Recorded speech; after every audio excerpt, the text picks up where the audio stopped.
Isang mapagpalayang araw po sa pagpapatuloy po ng ating talakayan sa ilang mga probisyon ng Republic Act 11917 or Private Security Services Industry Act. Ang tatalakayin po natin ngayon ay may kinalaman, ito pong dalawang Section 245 and Section 246 ng nasabing batas. Okay? Yung Section 245 po, ito po ay may kinalaman sa duty to assist law enforcers. Okay?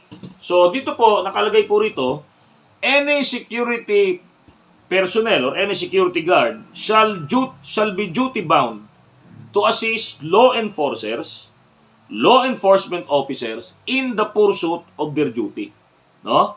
When circumstances require, provided it is within the territorial jurisdiction of his or her area of responsibility.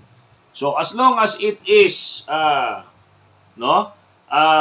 sakop ng iyong territorial jurisdiction o yung tinalakay nga natin yung nakaraan, within your territorial power, within your territorial power. So you are duty bound, We are mandated by the law to assist any law enforcement units, in the performance of duty. Okay? So, trabaho po natin yan, Ika nga, tayo nga yung force multiplier. Okay? So, dito naman sa Section 246, PNP Deputation of Security Professionals during exigencies. So, dito po, tinatalakay dito yung pag merong mga natural disaster or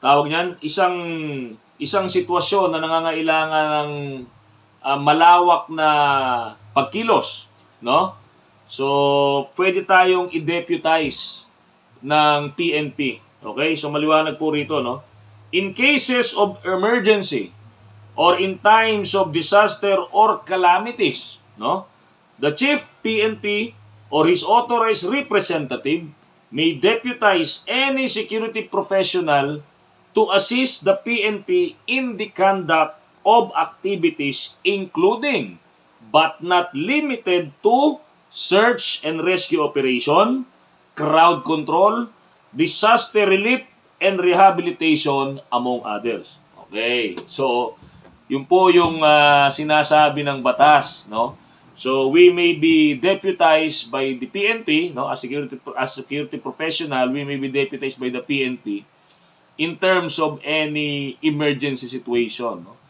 na merong national lang scope, malawak, lindol, sakuna, kahit anong natural calamities, di ba? So pwede tayong i-deputize, So nakalagay lang doon, ito yung mga natin, including but not limited to search and rescue operation, crowd control, disaster relief, and rehabilitation, among others. So dito, especially dun sa crowd control, iniiwasan natin dito yung mass looting. Yan po yung remember po yung nangyari po yung storm surge, yung dun po sa Tacloban, So, yan po ang medyo mabigat dyan, So, yung mass looting na tinatawag, di ba? Ano ba yung mass looting?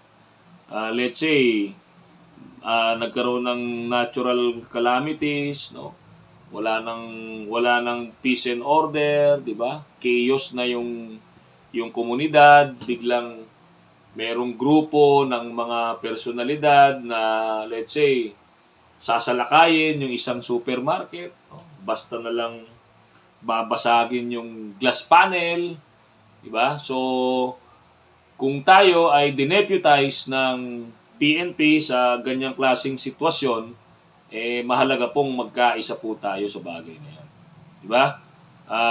Nandun lagi yung maximum tolerance, Lalo na kung nagkataon yung ating binabantayang establishment may kinalaman sa pagbibigay ng basic services. Diba? So ano-ano ba yan? Ospital, supermarket, diba?